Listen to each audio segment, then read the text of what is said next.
buenas noches niños, o buenos días, ya ni sé qué, porque andamos trabajando mucho.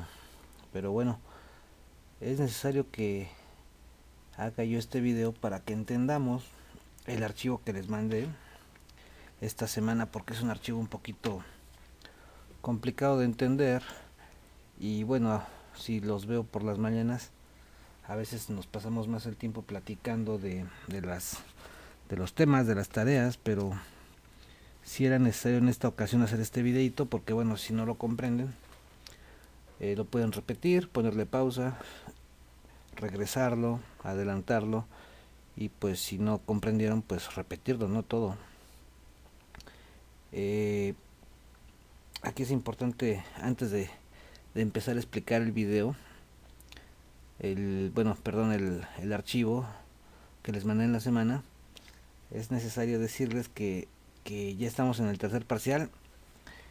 Ya se los había platicado a algunos de ustedes, y es tercer parcial y es la última eh, entrega de tareas de 4 semanas. Y bueno, es tranquilo esto si hacemos las tareas, ¿no?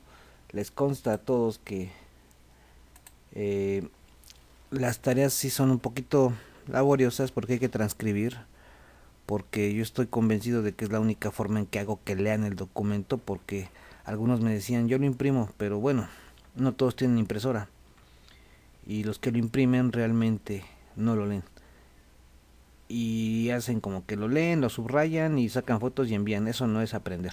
Imprimir documentos y mandarlos de vuelta no es aprender. Entonces, por las limitaciones que tenemos ahorita de la escuela en línea, no los puedo ver físicamente, pero bueno, este es el camino por el cual tenemos que ver la forma de que aprendan algo. Y yo estoy convencido, y reflexionenlo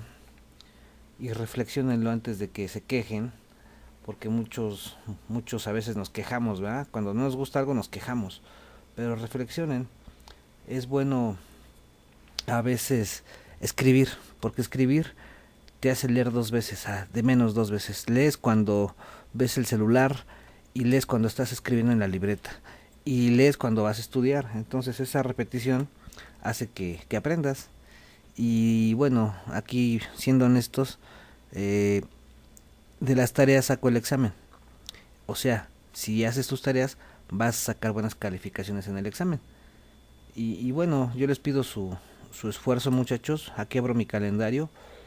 Ignoren la hora, ya es de madrugada, pero bueno, si no me doy estos tiempos en la noche no puedo hacer los videos, porque en el día no se puede.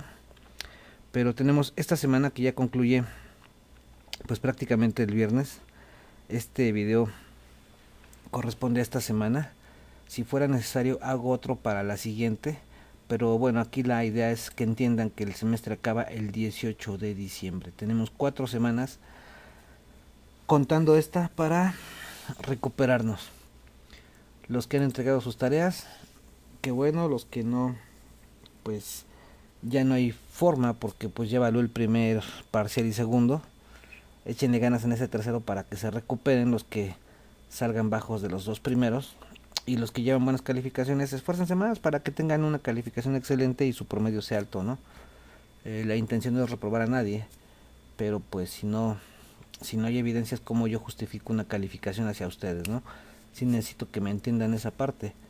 Yo necesito que se comprometan con ustedes mismos, ¿no? Ya ni con sus papás ni con los maestros, comprométanse con ustedes, porque esto de aprender a distancia pues depende más de la persona que quiera aprender, ¿no? Y en este caso son ustedes los alumnos. Yo les puedo mandar 100 archivos, pero yo no sé si los van a leer. O ustedes pueden platicar con sus papás y decir, no, wow, todo está súper, ¿no? Pero realmente a sus papás los pueden engañar bien fácil. Y bueno, a quien no engañan es a ustedes mismos, así que échenle cerebrillo, ¿no? Vamos a revisar nada más un grupo al azar, el D. Y aquí en los trabajos de clase ya les mandé el de esta semana. A todos los grupos les mandé esta tarea. Y dice así: aprendamos programación. Y si se dan cuenta, no le puse fecha, porque apenas estoy haciendo el video. Entonces aquí dice: para que entiendan este tema, estoy elaborando un video donde explico el contenido del archivo que les mando adjunto. Antes del viernes les mando el video, pero para avanzarle Necesito que transcriban el contenido del archivo adjunto a sus libretas. En el video estarán las instrucciones para terminar la tarea. Atentamente, su servidor, el profesor Víctor Ortiz. Pues, ¿qué indicaciones faltan? Las indicaciones son bien fáciles. Primero, transcribes el documento. Y aquí está el documento. No quiero pensar que no se los mandé. Aquí está. Es el documento TIC semana 10. Lo que van a hacer es abrir esto, transcribirlo a sus libretas, porque esta información es súper importante para el examen. Y ahorita se las voy a explicar. Básicamente el video trata acerca de este documento. Voy a explicar los temas de este documento. Ustedes lo van a escribir, lo van a escuchar de mi voz en el video, y con lo que yo les diga y con lo que ustedes lean van a poder contestar estos cuadritos. Aquí nos preguntan qué es un programa, nos dan una metodología para resolver problemas, después las variables, los tipos de datos, son muchas cosas. Por eso quise hacer este videito que posiblemente dure pues más de 30 minutos, ¿no? Así que si me están escuchando, pues sentados, relajados, porque sí, el video es largo, ¿no? Y lo voy a subir a un canal que yo tengo en YouTube. Regularmente hago videos para las materias de electrónica. Ahí en la escuela, en el C26, yo les doy a los grupos de electrónica clases. Y es la primera vez que hago un video de TICS porque, bueno, ahora sí se requiere, ¿no? Porque no estoy cerca de ustedes de forma presencial. Y este tema sí es como que para explicarlo despacito, y por eso el video. Y lo voy a subir a ese mismo canal. Así que ya que está el video, ya que lo vean, pues échenle ahí una miradilla a los demás videos de electrónica, porque posiblemente algunos de ustedes vayan para esa especialidad, tal vez algunos van para otras, pero qué tal si los hago cambiar de parecer, ¿no? No todo en la vida es contabilidad, no todo en la vida es laboratorista clínico o mecánica industrial, ¿no? La electrónica es lo más bonito, ¿no? Que puede haber, porque si se ponen a pensar, y como ya lo vimos en estos temas de TICS, la electrónica fue la que revolucionó el mundo, ¿no? Sin la electrónica seguiríamos igual que hace 70 años, ¿no? Con computadoras lentas, grandes, no existiría la telefonía celular, no existirían los satélites, no habría telecomunicaciones, no conoceríamos nada, ni el internet. Entonces, pues la electrónica es casi como, pues como una, es algo muy bonito, pues para qué me veo tan exagerado, pero es algo muy importante que si lo estudian pueden hacer cosas grandes, ¿no? Entonces, si le van a echar un vistazo al canal de electrónica, pues no estaría mal, ¿no? Pero bueno, muchachos, cierro esto. Este es el documento que les mandé, y básicamente pues la tarea es transcribir ese documento, ¿no? Entonces empezamos. Miren, el documento que les mandé ya lo abrí de esta forma aquí directamente en mi máquina para que se vea mejor. Y aquí nos dicen como título: aprendamos programación. Y esta palabra programación pues me empieza a hacer ruido, ¿no? Me empieza a dar ideas. ¿Qué es la programación? Muchas veces hablamos de esto sin saber qué es, o sí sabemos qué es, pero ignoramos su nombre. Pero déjenme decirles que esto de la programación no es algo nuevo, no es algo que se inventó en el 2019, 2010, 2000. La programación tiene más de 70 años, incluso hasta más. Las primeras computadoras fueron en los años de 1940, 1935, y básicamente estas computadoras pues eran operadas por la parte militar, y poco después se fueron pasando a las universidades, y pasó mucho tiempo para que esto llegara a la gente de forma comercial, ¿no? Pero bueno, es hablar un poquito de historia de la computadora, pero bueno, es la referencia más importante para hablar de programación, porque una computadora está programada. Vámonos un poquito más abajo, ¿no? De nivel. Una televisión la puedes programar. Si te dicen programa la alarma, pues entiendes que de alguna forma tú con el control remoto puedes hacer que la alarma suene a tal hora, ¿no? Entonces hay algunas formas fáciles de programarla, que se prenda, que se apague, e incluso puedes hacer que la computadora cambie de canal, ¿no? Hay muchas cosas por ahí que se pueden hacer. Puedes programar un despertador, puedes programar un estéreo, incluso puedes programar un asiento de un coche, o puedes programar el mismo carro. Pero esta palabrita programar nos lleva a que hagamos una reflexión. ¿Qué cosa es programar, no?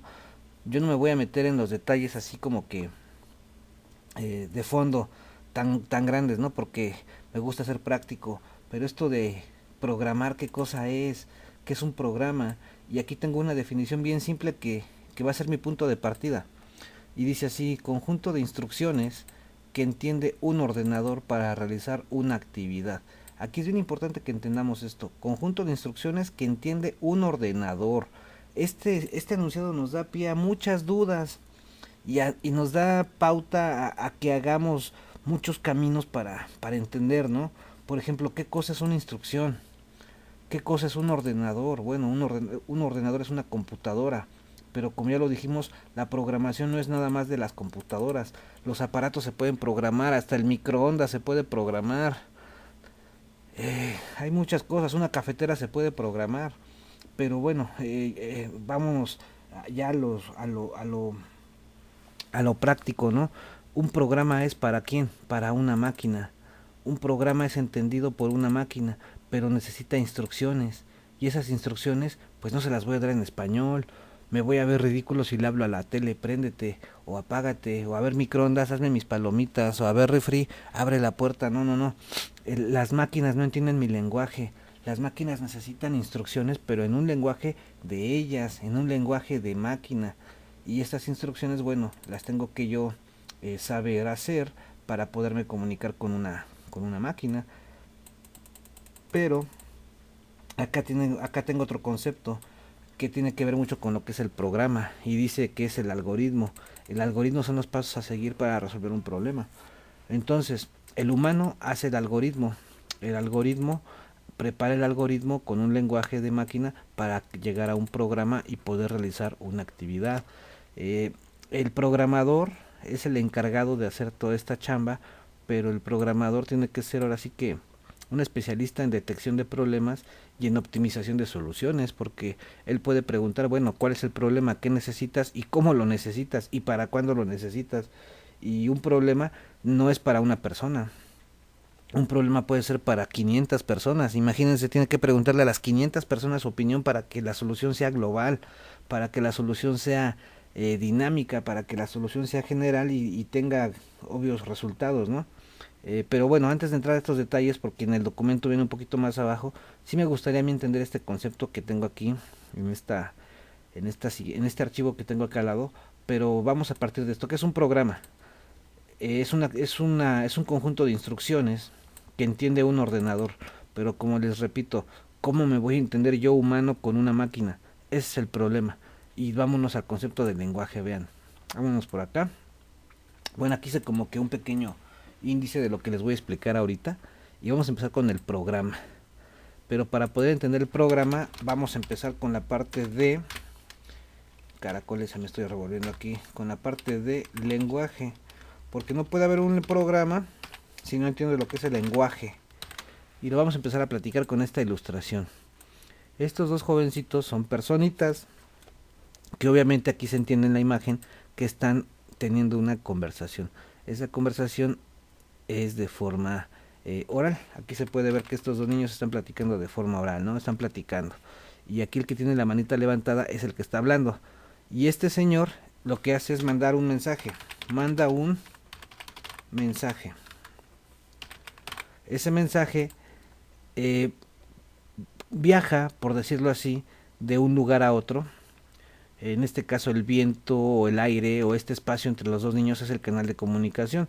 La voz son ondas sonoras que se propagan. Entonces esas ondas llegan de la boca de este niño a los oídos de este otro. ¿Y este qué es lo que hace? Pues recibe el mensaje y bueno, lo interpreta. Este señor, el de verde, interpreta el mensaje. Interpreta el mensaje. ¿Y qué es lo que hace? Pues manda una contestación. Y se repite el ciclo. El de azul manda el mensaje, el de verde lo recibe y este le regresa una instrucción y se hace un diálogo, ¿no? Se hace una conversación. Es decir, tenemos un entendimiento aquí entre estos dos cuates, ¿no? ¿Y cuál es la característica principal de aquí? ¿Qué es lo que me permite hacer esto? Que los dos manejan el mismo lenguaje. Y su lenguaje puede ser el español, puede ser el inglés, pero vamos a redondearlo. Manejan el mismo lenguaje natural. Es decir, los dos hablan el mismo idioma, los dos son personas que dominan el habla, son dos personas que están bien de sus sentidos, son personas, vamos a llamarlo sin caer en algún punto de,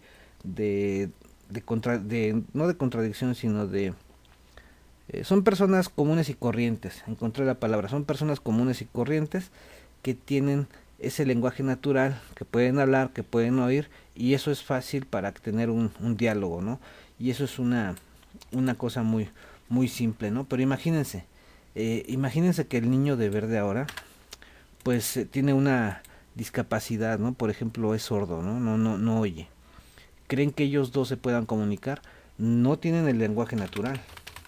El lenguaje natural, en este caso, pues sí podría ser el mismo, porque entienden el mismo idioma, pero ya cambió la forma en que se comunican, porque no puede hablar. O sea, este de azul sí habla, este de verde sí lo escucha, pero no puede hablar. Entonces, ¿cómo le puede contestar? Pues le puede contestar mediante señas, o le puede contestar mediante signos.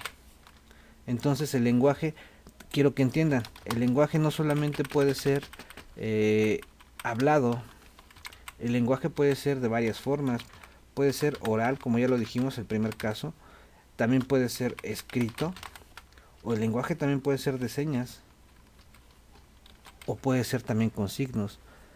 Las señas las ocupan aquellas personas que pues no pueden hablar, y los signos, pues imagínense que este muchacho pues tenga otros problemas, ¿no? Más severos, de que aparte de que sea sordito, pues no pudiera moverse, ¿no? Ya sería muy canija la situación, pero bueno, no puede hablar, no puede eh, expresar movimientos, entonces de alguna forma con algún letrero se podía comunicar, ¿no? Pero bueno, esto es sencillo, ¿no? Entre personas se busca la forma de la comunicación, ya sea hablando, escribiendo, con señas o hasta con ruidos, ¿no? Con ruidos como los bebés, ¿no? Cuando los bebés están chiquitos lo único que hacen es pujar y así se entiende, ¿no? Pero ¿qué pasa cuando pasa esto, ¿no? Cuando ya no son personas, cuando ya te encuentras con una máquina, la cosa ya cambia, porque tú no le puedes hablar a la computadora. Hay algunas computadoras, hay modernillas, que tienen esa facultad, ¿no? De escucharte, algunas bocinas inteligentes, algunos celulares, que tú les hablas y te escuchan y incluso te contestan, pero obviamente eso ya está programado para que tengan alguna respuesta cuando sus sensores captan tu voz. Pero imagínense, esto hace 10 años, ¿no? No había esos teléfonos tan inteligentes ni esas bocinas tan sofisticadas que te contestan. Imagínense cómo le hacía este jovencillo para comunicarse con la computadora. Vuelvo a repetir, no era posible platicar con la computadora porque ibas a parecer loco. Pues tampoco te lo ibas a quedar viendo, porque si te le quedas mirando todo el día pues no va a hacer nada. Igual si le das un golpecillo así como a los cuates, ¿no? Échale ganas, pues igual tampoco va a responder. Ocupas un lenguaje, pero ¿de qué tipo? Es un lenguaje especial, es un lenguaje de programación. Ese lenguaje de programación te va a permitir darle instrucciones, instrucciones que deben de ser secuenciales para que esa computadora realice un trabajo, realice una tarea. Si tú no sabes un lenguaje de programación, no te podrás comunicar con un dispositivo artificial. Si tú dominas un lenguaje de programación, vas a poderte comunicar con la computadora, pero no en forma de diálogo, no en forma tan fluida como lo harías con un humano, ¿no? Aquí la comunicación sería a base de instrucciones. Tú le das instrucciones y ella realiza actividades. Y esas actividades pues son muy repetitivas. Y así te la vas a llevar todo el tiempo, ¿no? Con tu computadora. Pero aquí también tenemos el concepto de comunicación, de lenguaje y de vía de comunicación. Y pues todas esas cosillas, ¿no? Ahora, quiero que veamos, bueno, este es otro ejemplo, para que quede claro que los lenguajes no solamente pueden ser escritos o de forma oral o con señas, estos símbolos son universales, ¿no? Si tú ves este símbolo, significa que no te detengas, el de arriba, o no entres, mejor dicho, ese significa que te detengas. aquí que no te estaciones, calle de un sentido, que no está permitido el paso a camiones, estacionamiento reservado para personas con sillas de ruedas, eh, peso límite 12 toneladas. O sea, estos símbolos, aunque no tienen tantas palabras, me dan un significado. Por ejemplo, estos que son círculos con diagonal significa prohibido. Este que está aquí pues dice que pues por ahí es una zona de vías, ¿no? Y límite de velocidad, vuelta a la izquierda, significan diferentes cosas. No estacionarse, pero simplemente por el hecho de verlos ya sabes qué significan. Y bueno, estábamos por acá en este documento donde empezamos y no sé si te quedó claro, pero te lo vuelvo a repetir. Un programa es un conjunto de instrucciones que entiende una computadora para realizar una actividad o un trabajo. Y aquí lo dice de otra forma, todo programa tiene un objetivo definido. Y aquí nos da dos ejemplos. Por ejemplo, un procesador de textos es un programa que permite cargar, modificar e imprimir textos. O un programa de ajedrez, o mejor dicho, un juego de ajedrez, permite que juguemos ajedrez contra la computadora o contra otra persona. No importa qué distancia se encuentre, la computadora los conecta en una sesión en línea y pueden jugar ajedrez. Entonces, un programa pues es es un conjunto de instrucciones que resuelven una actividad, ¿no? Y aquí dice algo muy importante. La actividad fundamental del programador es resolver problemas empleando el ordenador o la computadora como herramienta fundamental. Y aquí pasamos a la siguiente parte que dice, para la resolución de un problema hay que plantear un algoritmo. Y repito, primero es el algoritmo, después es el programa. El algoritmo lo diseña un programador. El algoritmo, repito, lo diseña un programador. Y ese programador convierte el algoritmo a programa y con ese programa se resuelve una actividad. Y bueno, en esta parte quiero que ustedes contesten. Aquí está la definición de lo que es un algoritmo. Y aquí ustedes van a contestar con sus propias palabras qué es un programa. Si la explicación que te di es suficiente, aquí me pones qué es un programa. Si mi explicación te revolvió más, pues no sé, pues igual te recomiendo que te busques en YouTube un video de lo que es programación o programas y lo pongas aquí. Si me entendiste y quieres ver más información en otros lugares, pues no hay bronca, también lo puedes hacer, ¿no? Entonces, aquí en este cachito pones lo que es programa. Y bueno, aquí tengo otro ejemplo ya de lo que es el algoritmo, antes de pasar a la metodología, porque la metodología está un poquito larga, pero espero que te quede claro. Un algoritmo puede ser esto también. Un algoritmo puede ser un procedimiento. Y en este ejemplo te pone un procedimiento para lavarte las manos. Y te lo pone por pasos, ¿no? Paso número 1, humedezca las manos. Número 2, deposita una pequeña cantidad de permagel, me imagino que es jabón o gel. Frote las manos, cepíllese las uñas, aclare las manos con abundante agua o enjuague, ¿no? Y al final secar con papel desechable. Esto es un procedimiento secuencial.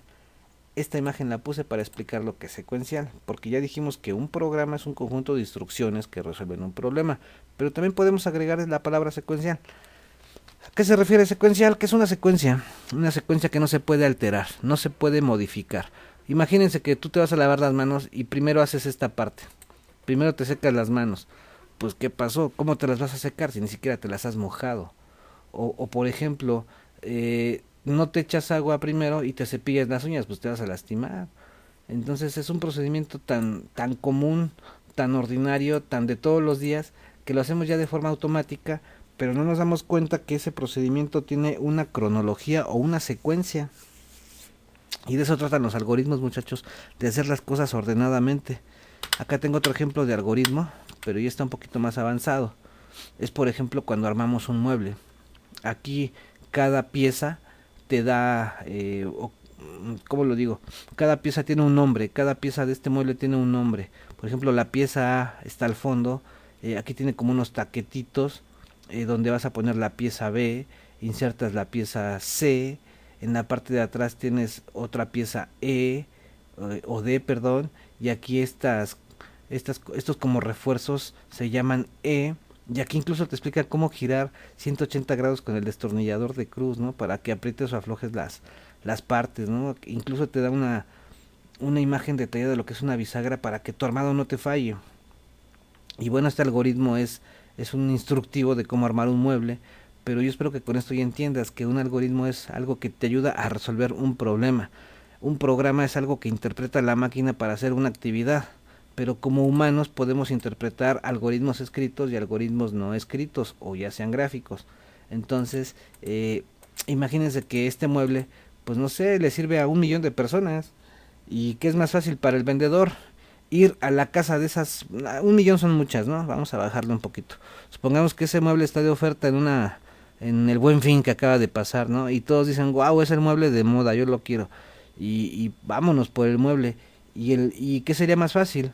Hacer un instructivo así de detallado para que cada quien lo arme en su casa, o que el vendedor tenga que ir a las casas de todos los que lo compraron. Imagínense, pobre vendedor, va a estar como loco. Si lo compraron 100 personas, tiene que ir a 100 lugares a hacer lo mismo.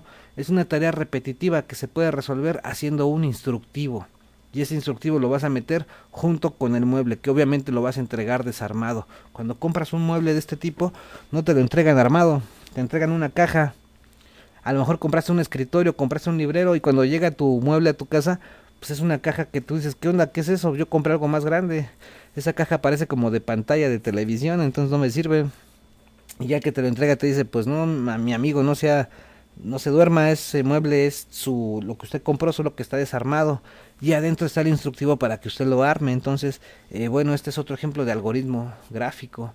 Y imagínense cuántos algoritmos podemos encontrar en internet. Ahorita nada más encontré esos dos y los busqué en menos de 15 segundos. Hay instructivos para armar mesas, instructivos para componer una llanta, instructivos para hacer una comida, instructivos para ir al doctor. Ahorita con el coronavirus, muchachos, hay algoritmos por todas partes. ¿Qué es lo que haces antes de salir de tu casa?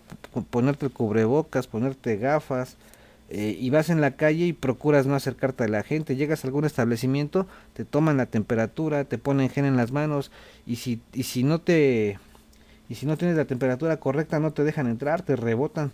Y no, es un problema, ¿no? Pero bueno, hasta en esto tenemos que ser ordenados.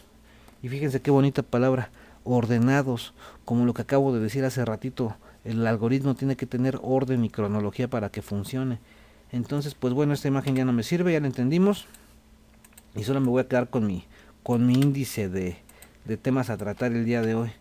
Entonces, bueno, pues ya le echamos un vistazo a lo que fue programa, lenguaje y algoritmo. Vámonos a la parte de la metodología.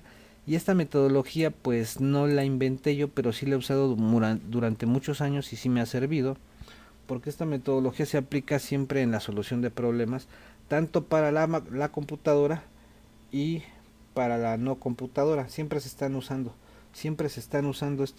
esta metodología. Y esta metodología pues tiene 7 partes. Tiene 7 partes que hay que entender. La primera parte se llama definición del problema. Y las voy a explicar rapidillo, ¿no? Porque tú en tu casa tienes el documento, ya te lo mandé.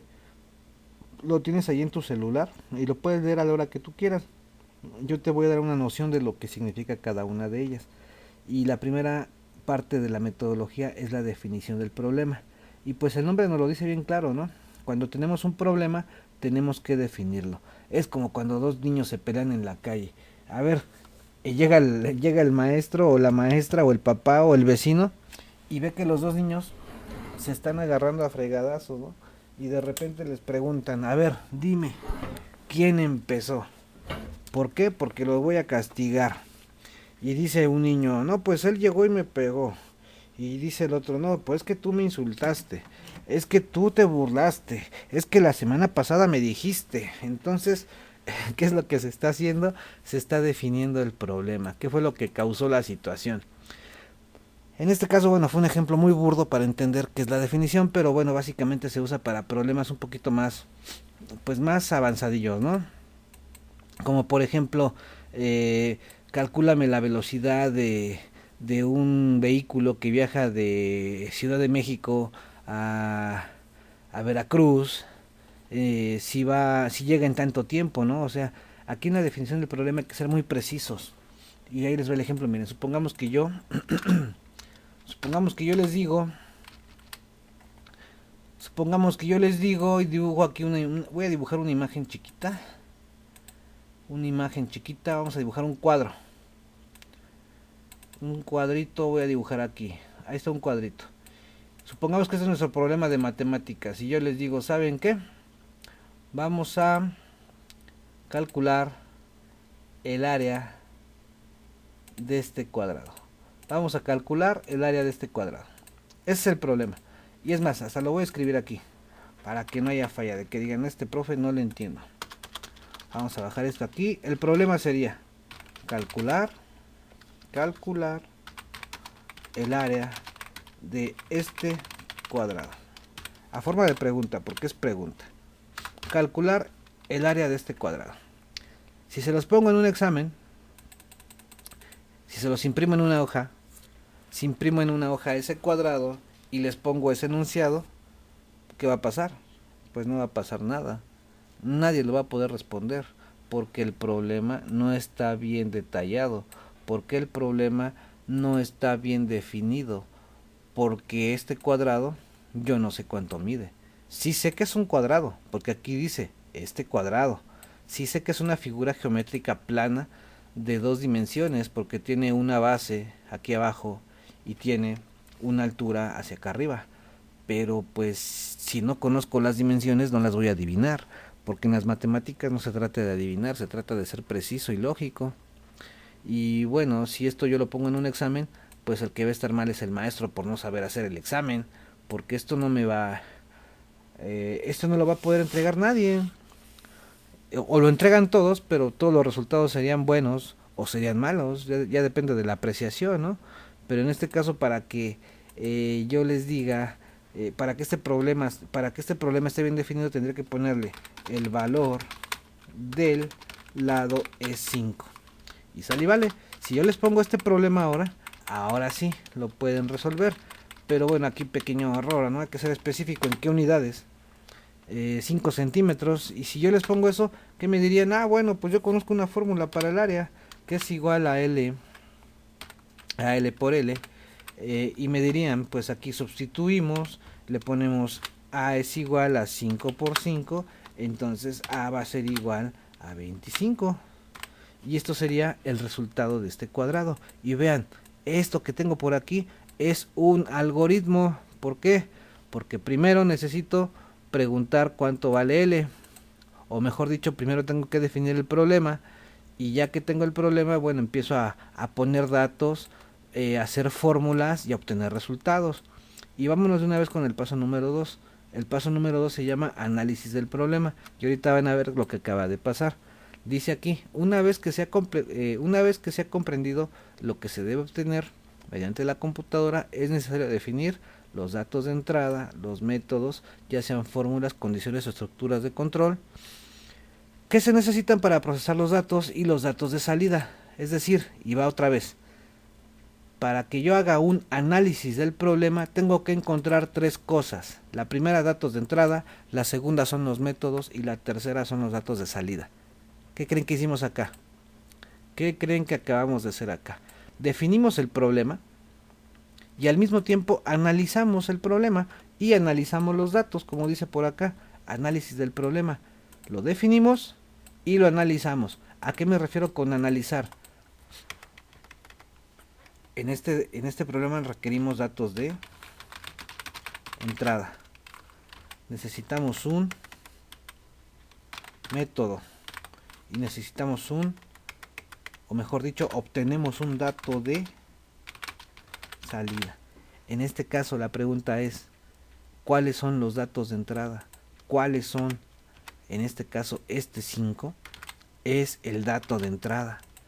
¿Y por qué no lo pongo 2 veces? Porque aquí está 2 veces. Porque L y L es lo mismo, porque es figura plana de 2 dimensiones, cuadrado. Entonces lo que vale este lado es igual a este lado.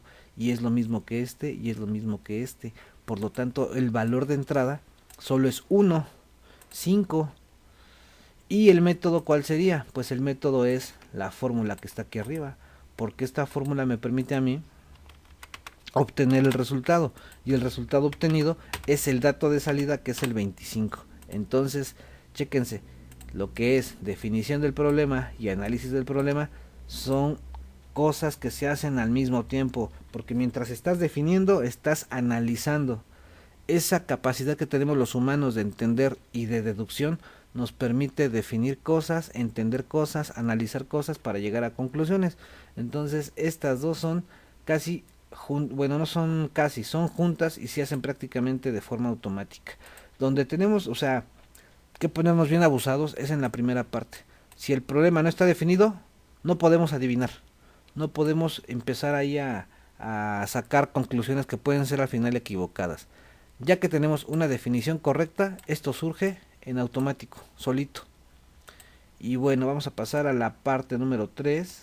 Por aquí tenemos una definición más precisa de lo que son los datos de entrada, salida y esas cosas, ¿no? Ahí lo leen.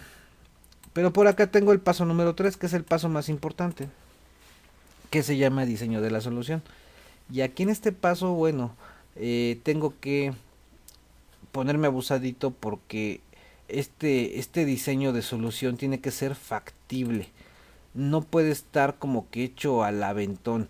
No puede estar como que improvisado, porque si tú propones una solución que no esté probada, que no te garantice un resultado correcto, va a fallar y te vas a meter en broncas al final. No sé a qué te vayas a dedicar, arquitecto, mecánico, doctor, todas las profesiones del mundo tienen que ver con esto. Siempre que se te presenta un problema tienes que dar una solución, pero bien diseñada. Y en este caso, la metodología te dice que tienes que hacerlo en 3 pasos: el algoritmo, el diagrama de flujo y la prueba de escritorio. Estos dos son algoritmos: un algoritmo escrito, que es este, y el diagrama de flujo, digamos que es el hermano gemelo de este, pero en lugar de palabras usa dibujos. Y la prueba de escritorio es como que la verificación de estos dos. Tú puedes hacer un algoritmo, puedes hacer un diagrama, pero forzosamente estos dos tienes que verificarlos mediante una prueba de escritorio. Es como la comprobación, como cuando ibas en la secundaria y te decían, a ver, calcúlate el perímetro del octágono. Y ya hacías tus cálculos, dabas tu resultado y aparte te decía el profe, con comprobación, pues papas, hay que ver si funciona, ¿no? Por otro método, pero comprobar los resultados. Pero quiero que quede claro hasta aquí. El diseño de la solución lleva 3 pasos. Hay que hacer un algoritmo, después del algoritmo hay que hacer un diagrama y después del diagrama hay que hacer una prueba de escritorio. Son los pasos, no los puedes invertir, no puedes hacer primero la prueba de escritorio, no puedes hacer primero el diagrama de flujo. Yo recomiendo que se haga siempre primero el algoritmo, porque está hecho con lenguaje natural y tu lenguaje natural es el que te permite comunicarte fácil y entenderte a ti mismo con otras personas. A lo mejor te pongo un problema grande que requieres apoyo de otras personas y bueno, si esas personas hablan tu mismo lenguaje natural, va a ser más fácil llegar a un algoritmo. Y por lo tanto siempre recomiendo que se haga primero el algoritmo escrito y ese algoritmo escrito después pasarlo a diagrama de flujo y ya al final pasarlo a prueba de escritorio. Y bueno, por acá el paso número 4 sería codificación. La codificación ya es el paso en donde entra la computadora, porque todos los pasos anteriores del paso 1, paso 2, paso 3, no usabas la computadora, todo lo hacías a mano, todo lo hacías usando tu cerebro, todo lo hacías analizando las cosas de alguna forma eh, mental, platicadito, con algún bosquejo. Era así como que trabajo más cerebral, era un trabajo más de neurona, ¿no? De gente inteligente. Ya aquí el trabajo de la codificación es donde llega la computadora y básicamente la codificación es escribir códigos escritos en un lenguaje de programación para que la máquina lo pueda entender. Porque lo dijimos hace 20 minutos, tú no puedes hablar con la máquina porque te vas a ver como un loco. Tú no puedes hablar con un celular, o tú no puedes hablar con un microondas o una licuadora o una tostadora. Tiene que haber una interfaz o un lenguaje que te permita comunicarte con ella a través de códigos. Y bueno, ese es el paso número 4. Y aquí nos da un dibujito que nos dice cuáles son las etapas de la codificación. Y aquí dice, miren, programar a mano. Programar a mano es hacer el código en una hoja de papel usando las manitas y un lapicito, ¿no? el código se hace primero a mano, luego codificar. Codificar es el proceso de transcribir el programa a la computadora, y ya que codificaste todo, ya que transcribiste, obtienes una codificación. ¿Sale, vale? Y bueno, esta codificación la tienes que probar y depurar, que es el paso número 5. Esta prueba y depuración consiste en hacerle pruebas que te van a decir si está bien hecho o está mal hecho. ¿Y qué crees que es esto? La prueba y depuración pues se apoya de la prueba de escritorio. La prueba de escritorio se hace desde el diseño para verificar que estos dos funcionan, pero dentro de lo que es la depuración puedes ocupar también la prueba de escritorio para ver que tus resultados que ya están en la máquina sean correctos. Imagínense que se hacen pruebas y falla lo que estés desarrollando, pues tienes que modificarlo, ¿no? Y voy a poner un ejemplillo.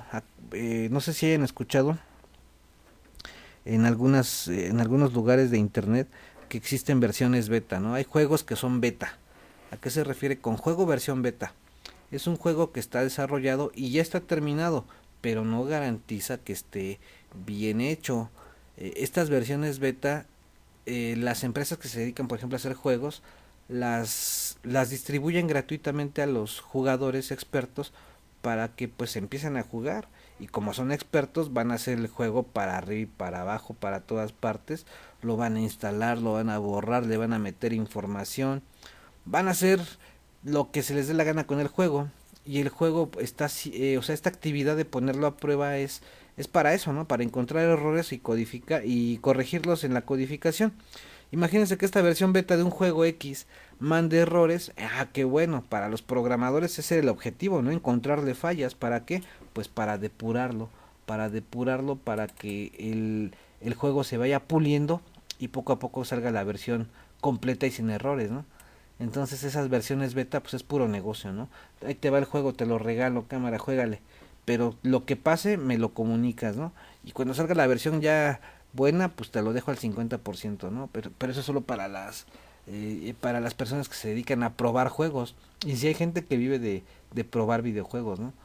Y bueno, después de las pruebas, significa que ya, miren, ya está codificado, ya está probado y depurado. Entonces, si ya está depurado es porque ya funciona y ahora sí lo puedes documentar. Y la documentación pues consiste en tener un respaldo de los procesos, de las indicaciones, de todo lo que utilizaste para que tú llegaras a la solución de ese problema, ¿no? Supongamos que tú hiciste una aplicación para un celular, ¿no? Tú te dedicas a desarrollar aplicaciones para celular y te encargaron un juego, eh, no sé, perdón, un juego que te permita calcular mediante fracciones, eh, o que te permita dibujar un rompecabezas de diferentes colores resolviendo fracciones, ¿no? Hay algunos rompecabezas por ahí por internet que son algo parecidos, que es así como que la imagen, y si le das un zoom muy grande te da el número, y ese número es un color, y tienes que ir como coloreando esa imagen. Imagínense esto pero con fracciones, ¿no? Estaría bien padre que tú resolvieras una fracción y así poco a poco fueras ir coloreando la imagen, ¿no? Pero bueno, imagínense que esto ya está resuelto, pero tú tienes que hacer varios tipos de documentación, la documentación interna, la externa y el manual de usuario. El manual de usuario pues es bien fácil de entender, es como el instructivo que hace rato les enseñé. El manual de usuario es el que le das al usuario, a ver, tú usuario, tú no lo hiciste, tú no lo diseñaste, ni siquiera sabes qué es esto, o sea, no sabes qué es un lenguaje, no sabes qué es una aplicación, no sabes qué es un depurador, no sabes qué es una compilación, tú no sabes nada, tú solo eres usuario. Entonces yo te entrego a ti manual de usuario porque es la forma en que debes usarlo para que no lo rompas. La documentación externa pues esa es una bitácora de todo lo que hizo el programador o la persona que lo desarrolló. Y la documentación interna pues son comentarios que se hacen dentro del código de un programa para separar las secciones, para identificar las variables. Es como un acordeón dentro del mismo programa que me va dando pistas de qué hice en cada parte, porque hay programas bien grandes. Ustedes piensan que a lo mejor una aplicación de un juego se hace con 50 instrucciones. No, eso era hace 100 años, ¿no? cuando empezó la programación, instrucciones sencillas. Ahorita para hacer un juego son más de 5000 instrucciones, 5000 renglones. Entonces, imagínense, pues los programadores son, sí son muy inteligentes, pero pues no son así como que, no manches, cuánto cerebro, ¿no? No te acuerdas de todo. Y lo que haces es poner documentación interna para que sepas qué hiciste en cada parte. Hasta los más inteligentes requieren esta documentación interna. Y la última se llama mantenimiento. El mantenimiento pues es más fácil de entender. Es como por ejemplo cuando te compras un coche, o alguno de sus papás o alguno de sus hermanos se compra un coche y ese coche pues bueno funciona muy bonito, funciona muy bien y lo único que hay que hacerle es darle mantenimiento preventivo a ese carro. ¿A qué me refiero con preventivo? Prevenir fallas, prevenir que tengas algún mal funcionamiento y básicamente a lo que un carro se le revisa es que tenga aire en las llantas, que estén calibradas a la misma presión, que tenga anticongelante, que tenga aceite y que tenga gasolina. Y sí, ya con esos el carro funciona bien. Y bueno, mantenerlo limpio también es una parte del mantenimiento preventivo, porque si no lo limpias, o no sé a quién subes a tu carro, a lo mejor subes a tu perro, a tu mascota, y si es un perro muy grande y peludo, pues te va a dejar pelos y pelos ahí en tus vestiduras y con el tiempo se van a estropear, ¿no? Entonces también una parte del mantenimiento preventivo es la limpieza, para que ese carro pues se vea bonito. Pero bueno, existe el mantenimiento correctivo. Imagínense que vas de vacaciones y después de 4 o 5 años un carro te empieza a fallar, dicen. Entonces vas así de vacaciones y de repente en la carretera, llegando casi a Acapulco, empieza a tronar empiezas a escuchar un ruido muy fuerte en el motor y saca humo y ya no llegaste a Acapulco, ya te traumaste, ¿no? Porque no llegaste a tu destino. Pero ¿qué pasa? O sea, ¿qué es lo que aplica? Mantenimiento preventivo, correctivo. Pues ya aplicaría el correctivo porque necesitas un especialista para que te cheque el carro. El mexicano es muy dado a ver, yo sé, yo lo arreglo, yo sé qué tiene, pero realmente muchas veces cuando desarmamos algo lo dejamos peor. Entonces imagínense, si su papá, que tal vez no es mecánico, o mejor dicho, supongamos que el que va en ese carro no es mecánico, es una persona común y corriente, un doctor, o un dentista, o un diseñador de modas, o lo que sea, y pues es difícil, ¿no? Él no va a decir, ah, es esta la falla, y habla por teléfono al cuate que vende refacciones, tráeme esta refacción al kilómetro 50, ¿no? De la carretera Acapulco. O sea, es ilógico. Para reparar una falla de ese tipo requieres un especialista, un señor que se dedique a arreglar carros. Y los carros, mientras más nuevos, más locos se ponen. Porque aquí también aplica lo que les dije de la electrónica. Hace 50 años los carros eran más mecánica que electrónica. Solo tenían de electrónica para prender los focos, una batería, un alternador para que no se baje la batería. Y hasta ahí, con el tiempo los carros evolucionaron. ¿Por qué? Porque la electrónica se metió más. Y seguros eléctricos, desempañador eléctrico o desempañador con sensores. Antes, bueno, yo el último carro que tuve le apachurraba un botón para que se desempañaran los vidrios, ¿no? Para que se les quitara lo gris. Ya ahorita los carros nuevos acá de buena marca pues tienen sensores de temperatura y cuando detectan ese tipo de cosas solitos se desempañan. Hay sensores de proximidad, o sea, mientras más nuevo es el carro, más electrónica requiere y por lo tanto más especialistas entran en acción. Uno como humano común y corriente no puede arreglar un carro, ¿no? Salvo que seas mecánico y estés estudiado, porque hay mucho mecánico que es muy bueno, pero son empíricos, ¿no? Aprendieron por la práctica. Pero pues no creo que un mecánico eh, que sepa arreglar un Volkswagen tenga la misma capacidad para arreglar un Ferrari, ¿no? O un Audi, un Mercedes-Benz, cada carro tiene su chiste. Bueno, y básicamente eso es la metodología, muchachos, la metodología. Voy a regresarme para mi otro archivo. La metodología son en total 7 pasitos. 7 pasitos. Borrar mi super cuadro. Son 7 pasitos que empiezan ¿desde dónde? Vamos a ponerlo aquí. Definición. Definición. Obviamente del problema.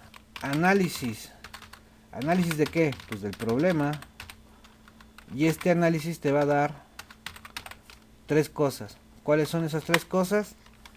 Entradas. La primera. La segunda es procesos. Y la tercera son salidas. Sale y vale. Siguiente paso de la metodología es diseño. Diseño de la solución. Siguiente paso es prueba y depuración. Siguiente paso es documentación. Y por aquí me falta uno. Codificación. Prueba y depuración. Y el último sería ¿cuál? Pues el mantenimiento. Mantenimiento. Ya escribo medio raro estas horas. Mantenimiento. Ahí está, muchachitos. Entonces, estos son los 7 pasos de la metodología. Y si tienen ahí su apunte. Para este día yo creo que ya lo pasaron a la libreta. Sería nada más cosa de escuchar el video para reforzar lo que se está aprendiendo. Lo que se está diciendo para tenerlo bien aprendido, ¿no? Entonces borro todo esto. Y me voy a esta parte. A los tipos de datos. Porque esta parte está aquí en este archivo. Está por aquí. Después de la metodología. La metodología acabó aquí en documentación y mantenimiento. Y pues ya te lo expliqué, ¿no? Los tipos de datos. ¿Qué son los tipos de datos, muchachos? Aquí está la lecturita, pero se los voy a explicar bien fácil. Déjenme nada más lograr borrar este cuadro. Ahí está, ya lo borré. ¿Qué son los tipos de datos? Por ejemplo, lo que voy a escribir ahorita es un número. El número 5, por ejemplo. Yo sé que es el número 5, pero este 5 tiene que significar algo. Algunos dirán, bueno, es que faltan las unidades. Sí, son 5 centímetros, o son 5 metros, o son 5 millas, o son 5 personas, o son 5 perros. O sea, el 5 tiene que ir asociado a otra cosa para entender su significado. Por sí solo el 5, pues yo sé que significa 5, pero 5 ¿qué? Pero esto va un poquito más adentro, ¿no? Más adentro de la mente, es más abstracto. Por ejemplo, esto es un número. Es un número entero. ¿Sale, vale? Pero también este número puede ser un número decimal. ¿Por qué? Si le agrego 5.1, 5.2, 5.3, 5.4. ¿Sale, vale? Si yo le agrego este punto decimal, pues bueno, es numérico, pero también es decimal. Hay otros datos, otras cosas que me pueden dar más información. Por ejemplo, mi apellido es Ortiz. Entonces, esto es un apellido, ya lo sé, pero este es un dato de tipo alfabético. ¿Sí me entienden? Los primeros fueron numéricos y los vuelvo a poner. 5. Este fue numérico, pero es numérico entero. El siguiente 5.5, por ejemplo, es numérico decimal. ¿Sale, vale? Existen otros. Por ejemplo, mi CURP OIO V 780618 HDFRC09. Esa es mi clave CURP. Pero esta no es ni numérica ni alfabética, porque es una combinación de las dos. Entonces, ¿cómo se llama? Se va a llamar alfanumérica. Es decir, este es un dato alfanumérico porque combina las cosas. Este es un dato alfabético porque solo son letras. Este dato es decimal numérico y este dato es numérico entero. ¿Estamos de acuerdo? Y por ejemplo, S, ya ven que en algunos videojuegos te pone, ¿quieres continuar? Pulsa la S. Si no quieres continuar, pulsa la N. O pulsa la Y de Y, de yes. O pulsa la N de no en inglés. Entonces, estos datos de un solo dígito son de tipo carácter. De tipo carácter. Entonces, los tipos de datos, escuchen bien, porque ahí va la definición. Los tipos de datos son la característica que clasifica los datos, por decirlo así, porque datos hay en todas partes. Los datos están por todo el mundo, los datos personales, los datos de los animales, los datos de las cosas. Una cosa tú la puedes definir por sus datos, por sus características, y todo eso, bueno, tiene un tipo. Y los tipos de datos, los más comunes son estos. Ahora, si entendimos qué son los tipos de datos, vamos a ver qué ¿Qué más nos piden por acá?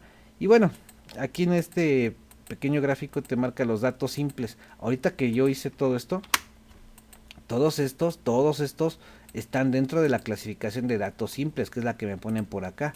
Pero existen los datos estructurados, pero estos sí son para como que más, para más trabajos más sofisticados o más dedicados a la programación, que son los arreglos, registros, archivos y punteros. Yo me conformo con que entiendas que los datos pueden ser numéricos, pueden ser lógicos y pueden ser alfanuméricos. Y obviamente pues aquí faltan los de tipo carácter y los de tipo alfabético, ¿no? Aquí te explica qué son los datos simples, los datos numéricos, los datos lógicos. Los datos lógicos son aquellos que son verdadero y falso. Los alfanuméricos, aquí hay un ejemplo de alfanumérico. El documento te explica todo lo que te estoy diciendo. Y aquí, bueno, los identificadores, que es el siguiente tema. El identificador es el nombre de el nombre de los datos, por decirlo así, ¿no? Por ejemplo, si yo se me ocurre hacer esto, miren, por ejemplo, me voy a otro programa, se me acaba de ocurrir. Si yo me voy aquí al Excel, si yo me voy aquí al Excel y aquí, por ejemplo, le pongo en esta columna le pongo Víctor, Hugo, Ángel, Leonardo, Oscar, José, Raúl, Arturo. ¿A qué voy, muchachos? Todos estos son datos del mismo tipo. Son datos todos alfabéticos. Por ejemplo, este tiene 38, este tiene 39, este tiene 13, este tiene 23, este tiene 59, este tiene 54, este tiene 66 y este tiene 58. ¿Sale, vale? Todos estos son datos numéricos, enteros. ¿Sale, vale? A lo mejor este tiene 5.5 o 5.8, tiene 10.0, ¿qué será? 8.5, 9.6, 9.6, 3.3, 5.5, 2.2, 7.8, 7.8. ¿Sale, vale? A lo mejor esta es su calificación de su primaria, su promedio de primaria. Entonces, yo sé que todos estos son alfabéticos, todos estos son numéricos, pero no sé qué significan estos. Aquí sí sé que son nombres, aquí no sé qué sea. Ahorita les dije es la edad, pero si no se lo pongo o si no se los digo, ustedes pensarán, pero ¿qué son? ¿38 qué? ¿39 qué? ¿5.8 qué?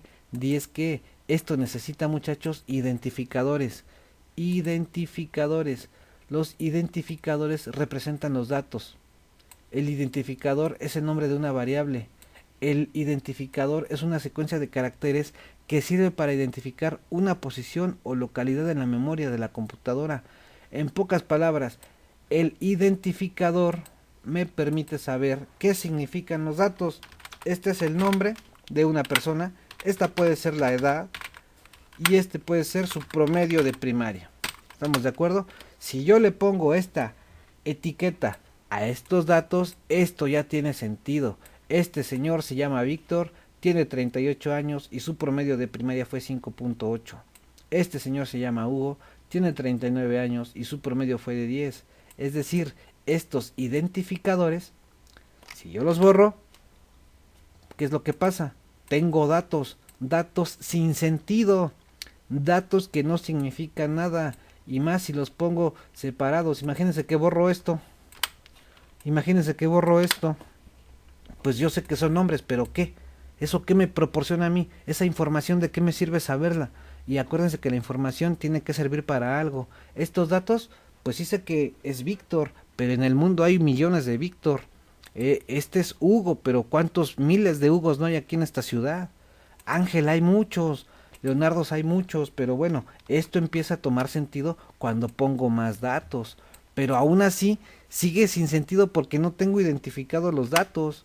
Y si yo pongo esto, ya tiene sentido. Hasta le puedo poner acá unos colorcillos. y no sé, ¿no? Darle un aspecto más amigable y genero una tabla que me da información. Y esa información a lo mejor me sirve para, no sé, tal vez asignarles una beca, por ejemplo, ¿no? O una pensión alimenticia. Aquí pues está complicado porque hay niños de 13 años, personas de 23 y hay adultos mayores, ¿no? O sea, esto me puede servir a mí para qué, saber, conocer la información. ¿Para qué sirve, muchachos? Para tomar decisiones. Toda esta información tú la vas a poner de alguna forma, con algún significado, con algún identificador, pero toda esta información te va a servir para tomar decisiones. La información no sirve de nada si no tiene significado, si no tiene sentido. Entonces, espero que haya sido clara esta parte, que un identificador es lo que le da sentido a los datos. Si no le pones identificador a los datos, no significa nada. Y los identificadores tienen reglas para que los podamos construir. Por ejemplo, si tú hablas del promedio, lo puedes poner abreviado. Este es el dato y lo puedes identificar con su nombre, pero abreviado.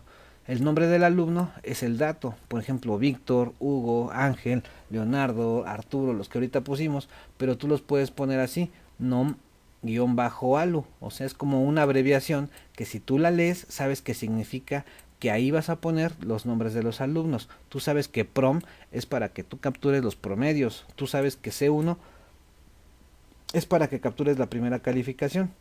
Y totpag pues sería algo como para algún problema de matemáticas o algún problema de ventas o algún problema de descuentos, total a pagar. Y así te la llevas. Y así te la llevas, ¿no? Y ahora sigue algo entretenido, que son las variables y las constantes. Las variables y constantes es otro concepto de la programación bien importante. Aquí, para entender de entrada, puse este ejemplo. Todos conocemos el valor de pi. El valor de pi es 3.1416, no sé qué, es infinito, es muy largo, es un número muy muy largo que no te aprendes, ¿no? Por eso se redondea, pero históricamente desde que vas en la primaria sabes que pi es 3.14 y no ha cambiado. No ha cambiado desde hace 10 años que ibas en la primaria, no ha cambiado desde hace 30 años que yo iba a la primaria, no ha cambiado desde hace más de 2000 años que los números empezaron a existir. El valor de pi siempre ha sido el mismo. Entonces, esto es una constante. La constante no cambia. La constante es un valor fijo. La constante siempre va a permanecer ahí, intacta. ¿Y cómo voy a representar una constante? En un programa, ahorita lo vemos. Pero antes de que lo entendamos como variable de un programa, perdón, antes de que lo entendamos como una constante dentro de un programa, imagínalo en tu cerebro así. Imagínalo en tu cerebro de esta forma. Supongamos que esto que está aquí es un bote. Un bote que tiene tapa. Imagínense un bote de leche, un bote de mayonesa, un bote de frijoles. Y ese bote está cerrado. Entonces su contenido, lo que está dentro, no va a cambiar porque se encuentra cerrado. Ese bote, mientras no lo abras, su contenido siempre va a ser el mismo. En este caso se me ocurre que si yo agarro una lata y le pongo afuera una etiqueta que diga pi, estoy diciendo que ese bote tiene un nombre. El nombre es pi, o mejor dicho, su identificador es pi y su contenido es 3.14. ¿Qué significa? Que ese bote no ha sido abierto ni se va a abrir. Su contenido siempre va a ser pi. ¿Y cómo sé que es pi? Porque aquí tengo una etiqueta pegada que dice pi. Es como si agarramos un frasco o varios frascos y les ponemos harina a un frasco y a otro frasco le ponemos polvo para hornear pasteles y en otro frasco le ponemos sal y en otro frasco le ponemos azúcar y en otro frasco le ponemos no sé, talco para los pies. Entonces, ¿qué es lo que quiero dar a entender? Esos frascos, pues del ejecito se van a ver iguales. Son los mismos frascos, del mismo tamaño y el contenido pues se ve parecido, ¿no? Y imagínense que un día me levanto acá en la noche con ganas de un café y estoy acá como que dormido y abro el frasco de la sal en lugar del frasco del azúcar y me tomo un café salado, pues me vas a ver de la fregada. Entonces, ¿qué necesito ponerle a esos frascos para no equivocarme? Necesito ponerle identificadores o etiquetas que yo sepa qué cosa contiene cada frasco. Entonces, Imagínense ya esto así, ¿no? O no imagínenselo, sino así recuérdenlo. La constante es como un contenedor cerrado que contiene algo que no va a cambiar. Y si hablamos de programación, por lo regular son números que no cambian, números que no van a cambiar, son números fijos que van a permanecer ahí todo el tiempo, pero para que yo identifique esos números necesito una identificación o un identificador, algo que me diga qué contiene ese bote. ¿Estamos de acuerdo? La parte contraria a la constante es la variable. Y la variable, bueno, aquí por definición dice, permite almacenar diferentes datos del mismo tipo, pero solo uno a la vez. Esta parte es bien importante y la voy a repetir. Variable es un contenedor que permite almacenar diferentes datos del mismo tipo, pero solo uno a la vez. Solo uno a la vez. Y aquí pongo un ejemplo de lo que es una variable. Una variable puede ser la edad de una persona. Y ahorita lo entendimos en Excel. Una persona puede tener 59 años. O imagínatelo de esta forma. Imagínate que tú vas en la calle, vas caminando y a todos los que se te atraviesan les preguntas tu edad. 20. Vas caminando más pasos y te encuentras una persona X y le dices edad. Y te contesta 25.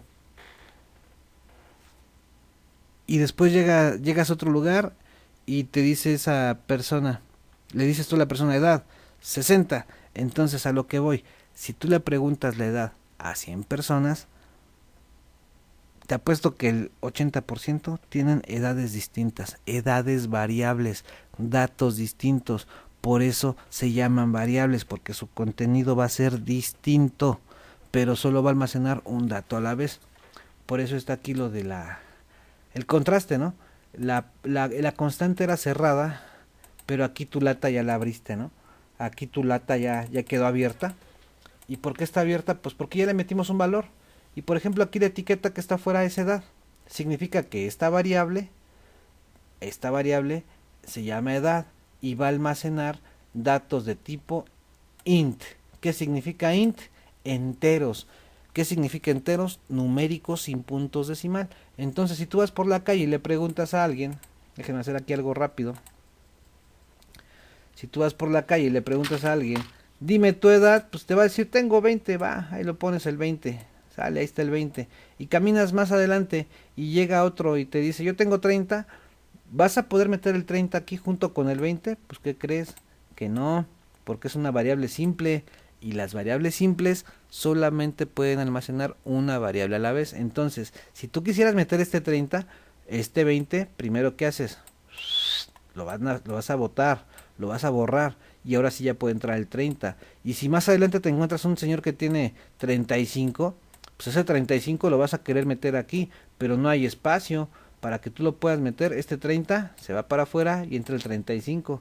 Es decir, este bote es el mismo, es la misma variable, pero ¿qué es lo que cambia? El contenido. Y solamente puede contener un solo dato a la vez. Si tú quisieras meter otro dato, pues no va a caber. Es como los asientos del cine. Tú compras tu boleto y en ese boleto solo te puedes sentar tú. No se pueden sentar dos personas, salvo que vayas acompañado, ¿verdad? Pero bueno, entonces esa es la idea. Constante no cambia, variable sí cambia. Y ambos, algo bien importante, tanto la variable como la constante sí necesitan identificadores, porque en un problema puedes tener varias constantes y en un problema puedes tener varias variables, para que no les pase como aquel que se preparó el café en la madrugada, que en lugar de echarle azúcar le echó sal al café y salió mal. Entonces por eso tanto variables como constantes necesitan identificadores. Vamos a otra parte de la información. Aquí necesitamos saber qué son los operadores aritméticos. Los operadores aritméticos son las operaciones: suma, resta, multiplicación, división, módulo, potencia, raíz cuadrada. Todas las operaciones que se imaginen tienen símbolos. Y por ejemplo aquí la suma, pues el símbolo es el signo de más, la resta es el signo de menos, la multiplicación es el asterisco, la división es la diagonal y el módulo es el mod. Tal vez algún día les explique qué es el mod, pero ahorita pues no va, no da tiempo para explicar todos los detallitos. Eh, los operadores tienen prioridad, ¿no? Y eso lo vimos desde la secundaria. Eh, los operadores tienen jerarquía, a eso se refiere. Pero no son los únicos tipos de operadores. Existen también los operadores relacionales. Y los operadores relacionales pues son estos que te permiten relacionar números para sacar valores de falso y verdadero. Por ejemplo, si tú pones esto, 5, ay Dios, está muy feo mi número 5. Si tú pones si tú pones esto, contexto 5 menor que 6, ¿cuál será la respuesta aquí? Esto es una cosa que tengo que resolver. No es una fórmula, porque no tiene el igual. Si fuera una fórmula, tendría un igual. Y si tuviera un igual, tendría que calcular. Pero esto no es una fórmula, pero sí lo tengo que resolver. Lo tengo que evaluar. Y repito, esto también se resuelve, pero su resultado no es numérico. En el igual, el resultado sí es numérico. Porque el igual me dice esto es un resultado que tienes que calcular. Si encuentras el signo de igual, el resultado tiene que ser un número a fuerzas. Pero aquí el resultado no va a ser numérico. Aquí el resultado va a ser lógico. Porque hay dos posibles respuestas, verdadero o falso. Y en este caso, ¿qué será? ¿5 es menor que 6? Pues la respuesta es falsa. Si tú le pones verdadero, vas a estar mal. Tienes que ponerle falso. Entonces, para eso sirven los operadores relacionales. Para eso sirven. Operadores lógicos son estos. Cuando tienes tablas de verdad, la B con la B, la B con la F con la B, la F con la F y los posibles resultados, ¿no? Si tuvieras una combinación de tipo I, tendrías que verdadero con verdadero es verdadero, verdadero con falso es falso, verdadero, o mejor dicho, falso con verdadero es falso y falso con falso es falso. Entonces, en una condición de tipo AND, va a ser verdadera cuando ambos sean verdadero. Y en una OR, cualquiera puede hacerse verdadera. En el único caso que es falsa es cuando las dos son falsas. Y bueno, son operadores lógicos, ¿no? Y ya llegamos a lo bueno, a la parte importante de hoy. Técnicas para la formulación de algoritmos. Y aquí pues íbamos a echarle un poquito de cabeza, ¿no? Tenemos que entender qué es esto. Ya duramos 1 hora 12. Espero acabar a la... Llevamos 1 hora de video con 12 minutos. Espero terminarlo antes de la 1 hora con 30. Y lo tienen que ver todo porque es parte del examen. ¿Estamos de acuerdo? Entonces vamos a seguirle. Vamos a ver esta parte de la técnica para la formulación de algoritmos. Y vamos a verlo con un problema. Pero antes de ver el problema, bueno, se lee en esta parte, ¿no? Se lee en esta parte. Y aquí esto, pues sí lo tengo que tocar. Las partes del algoritmo, o características, mejor dicho. Un algoritmo tiene que tener 4 características. El algoritmo escrito debes de hacerlo pensando en cumplir con estas 4 características. Si tu algoritmo no tiene esas 4 características, va a estar mal hecho. Y las características son general, lógico, preciso y finito. ¿A qué me refiero con general? Hace rato te di el ejemplo. Si 100 personas compran un mueble, lo compran desarmado. El fabricante y el vendedor de forma inteligente hacen un instructivo. Ese instructivo debe de estar claro y preciso para que cualquiera de esas 100 personas lo pueda armar. A eso se refiere con general, que sea utilizable para un número grande de personas, pero esas personas que tienen en común el mismo problema. ¿Cuál fue el problema de hace rato? Armar el mueble. Entonces, un algoritmo es general porque sirve para muchas personas que resuelven el mismo problema. Espero que sea clara esa parte.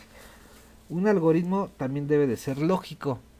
¿Por qué lógico? Porque, por ejemplo, hagamos unos rayones por aquí, ¿no? Si yo te pongo 5 por 5, me vas a decir tú, pues es 25, pero se me antoja a mí ponerle 30. Y no es que esté cansado o tenga sueño, pero ¿qué creen? Este resultado es lógico, pero no es preciso. Cáptenla. Si yo les pongo 5 por 5 es igual a 25, ahora sí, también es lógico y también es preciso. Para los que no entendieron, ahí va otra vez. Este resultado, ¿por qué es lógico? Porque estos de aquí son tus entradas y tus entradas son numéricas. Si tú multiplicas 5 por 5, obviamente tu resultado tiene que ser ¿qué cosa? Pues numérico. Estos son números. Este también es número. Por lo tanto, tiene lógica. Si tú exprimes naranjas, ¿qué obtienes?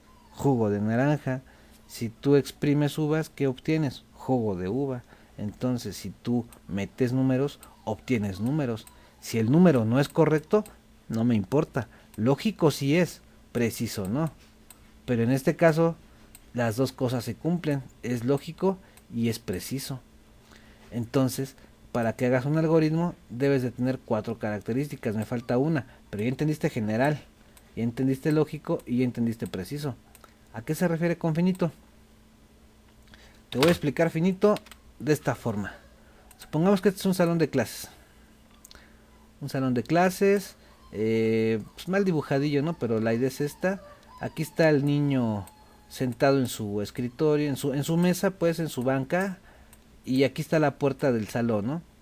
Y el maestro le dice, a ver tú niño, eh, ¿como cuántos pasos crees que des de aquí a la puerta? No, pues que 10. Y empieza a caminar. 1, 2, 3, 4, 5, 6, 7, 8, 9, 10. Ahí está, ya llegué. Fue un número finito. Finito significa que conozco cuántos pasos voy a dar. De aquí para acá fueron 10 pasos. Y ahora pues el niño se pone acá de fastidioso y le dice al maestro, oiga, pero tengo otro camino. Y empieza a caminar por acá. 1, 2, 3, 4, 5, 6, 7, 8, 9, 10, 11, 12, 13, 14, 15, 16, 17, 18, 19, 20, 21, 22, 23, 24, 25, 26, 27, 28, 29, 30. 31, 32, 33, 34, 35, 36, 37, 38, 39, 40, 41. 42 pasitos. Entonces, ¿qué pasó? Se cumplió el objetivo. Fue preciso. Porque llegó de aquí hasta acá. Cumplió con el objetivo. Pero ¿qué creen? Ya no es finito. Porque si lo hacías con 10, ¿para qué demonios lo haces con 42? Entonces, esto ya está mal. Si un problema sale con 10 pasos, pues hazlo con 10 pasos. No le metas más pasos porque se hace redundante, se hace más largo. Te acabas tus recursos, te acabas las memorias. Entonces, a eso se refiere finito. Que si el problema se hace con 10 pasos o con 5 pasos, uses los mínimos necesarios para que funcione. No le metas de más. Como dicen por allá, no le pongas crema a tus tacos porque el problema te va a fallar en algún momento, porque se hace redundante. Se hace eh, se hace un ciclo por ahí raro que te puede meter en problemas, ¿no? O sea, y esto es bien sencillo de entender. ¿Qué caso tiene que recorras todo el mugre salón para llegar a la puerta? Si lo puedes hacer en línea recta, ¿no? Y pues por acá empieza el problema y te dice aquí, observa los diferentes triángulos y te ponen el ejemplo. Puedes notar que los triángulos son diferentes. Lo que debes de entender es que el algoritmo que vamos a diseñar tiene que funcionar para los 3 tipos de triángulos. Y aquí el problema se empieza a hacer un poquito más... lo tienes que analizar poco a poco. Tienes que leer todo esto. Aquí está la... El problema empieza aquí básicamente. El problema empieza aquí. Con esta... no empieza aquí. Pero el planteamiento es como esto, ¿no? Quiero que entiendas esto. Si yo te digo, dibújame un triángulo. Si yo te digo, dibújame un triángulo, pues no sé, a lo mejor Juanito lo dibuja así, con su base pequeña y los lados iguales. O a lo mejor otro niño lo dibuja con la base grande y pues los lados un poquito más largos también, pero va a quedar chaparro, porque si la base es ancha, el triángulo queda chaparrado. Y a lo mejor llega otro niño y dice, pues yo lo dibujo con un compás y me queda exacto, ¿no? 3 lados iguales. Entonces, si yo te digo dibuja un triángulo, tengo que ser preciso qué tipo de triángulo quiero. Si yo lo dejo así, vas a dibujar lo que se te dé la gana y aún así vas a estar bien. Entonces ven, aquí está el problema del triángulo, ¿no? Y es importante leerlo para que sepas qué es lo que tienes que resolver. Aquí empieza el problema. Aquí donde dice hagamos un algoritmo, debes de entender. Aquí lo que tienes que leer 10 veces. Si no lo entiendes, léelo otras 10 veces hasta que lo captes. Y dice así, hagamos un algoritmo. Elabora un algoritmo que calcule el área de un cuadrado, teniendo en cuenta que puede ser un cuadrado de cualquier tamaño. Aquí la pregunta es, chiquillos, ¿este problema está definido? Mi problema ya quedó bien definido. Vamos a leerlo otra vez. Dice así: elabore un algoritmo que calcule el área de un cuadrado, teniendo en cuenta que puede ser un cuadrado de cualquier tamaño. El problema ya quedó definido, porque dice que tengo que calcular. Calcula el área. ¿De quién? De un cuadrado. Pero aquí me pone, teniendo en cuenta que puede ser un cuadrado de cualquier tamaño. O sea, me están avisando, no la vayas a regar. El cuadrado, el cuadro puede ser chico, mediano o grande, o incluso mucho más grande. ¿Sale, vale? O mucho más pequeño, dependiendo para qué lo quieras. Entonces aquí los programadores novatos deben de hacerse estas preguntas, ¿no? Y pues no se ofendan, pero ustedes son novatos, así que siempre pregúntense esto. ¿Cuáles son los datos de entrada? ¿Cuál es el procedimiento? ¿Y cuáles son los datos de salida? ¿Sale, vale? Abusados, ¿eh? Estas preguntas se resuelven aplicando los pasos de la metodología para la solución de problemas por medio de la computadora. Específicamente son los pasos de definición y análisis. Y hace ratito les dije que análisis y definición siempre van juntos. Cuando tú empiezas con un problema a entenderlo, ese problema te va dando ahí chispazos, ¿no? A ver, bueno, es una figura geométrica, va. ¿Cómo se llama? Cuadrado, sale. Pero aquí dice bien clarito, puede ser de cualquier tamaño. Sale, ya me la complicaron, pero debo de empezar a analizar un caso en particular. Y bueno, aquí dice así, la etapa de definición debemos de comprender que el problema está planteado y tenemos que empezar a calcular el área de algo, ¿no? Para poder entender. Aquí ya le pusimos dimensiones. Sí les recomiendo que lean esto muy muy detenidamente, porque aquí, vean, aquí las cosas se van mezclando. Esto es lo bonito de la programación, porque esto es definición y análisis. Esto es parte de la metodología. Y aparte aquí está la parte de finito. O sea que aquí estamos considerando tanto la metodología como las partes o las características del algoritmo.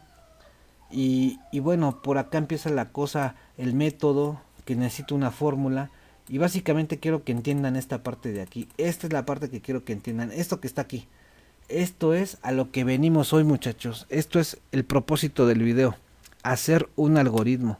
Esto que está aquí en azul es un algoritmo para resolver el área de un cuadrado. ¿Sale, vale?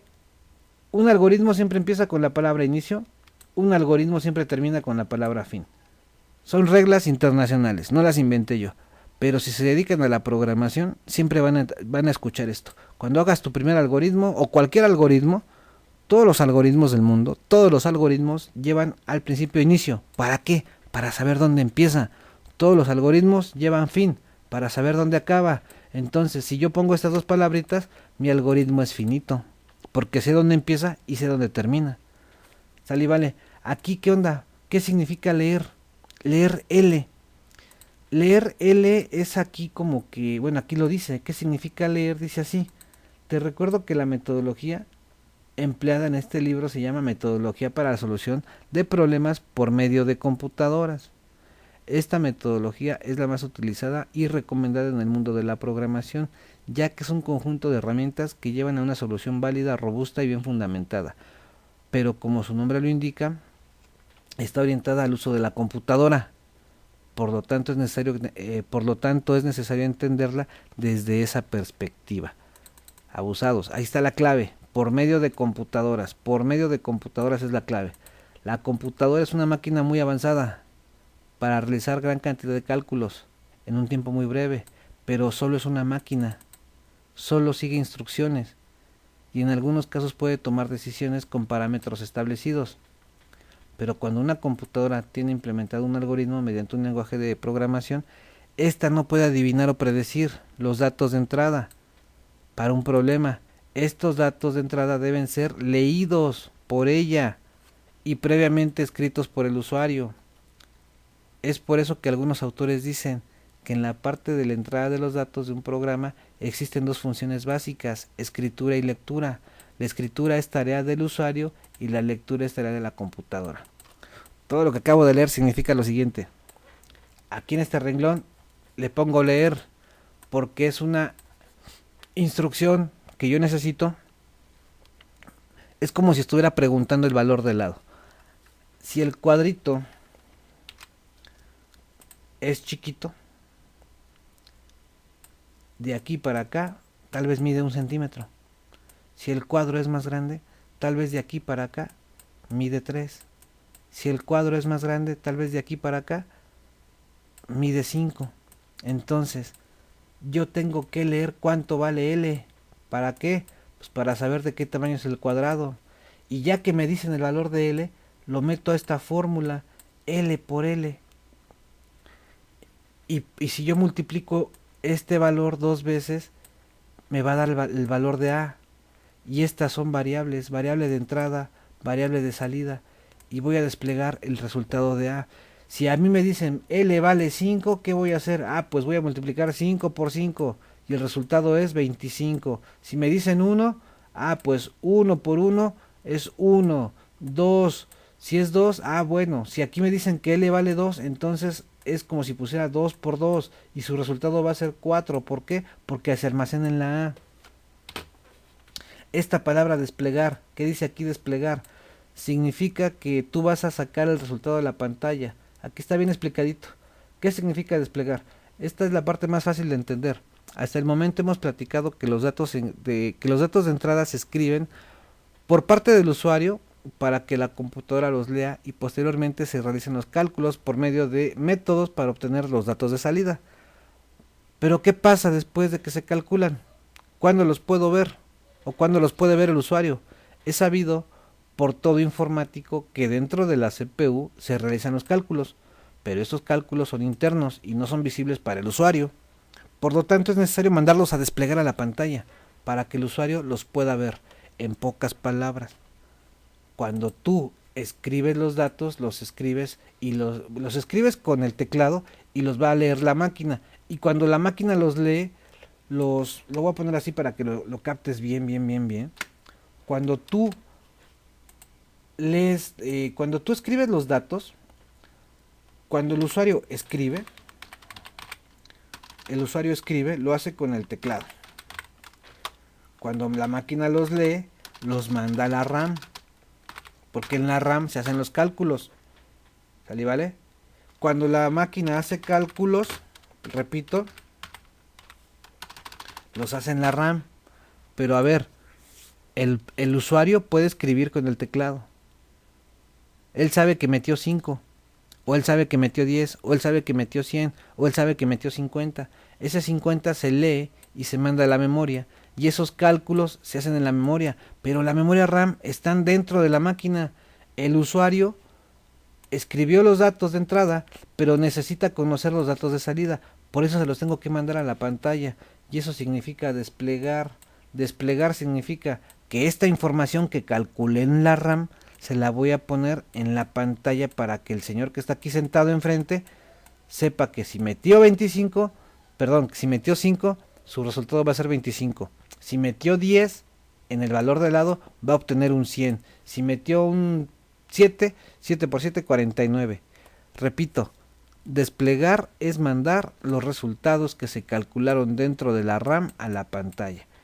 Y básicamente es eso, muchachos. Hacer algoritmos es bien sencillo. Inicio, fin, leer, métodos y desplegar.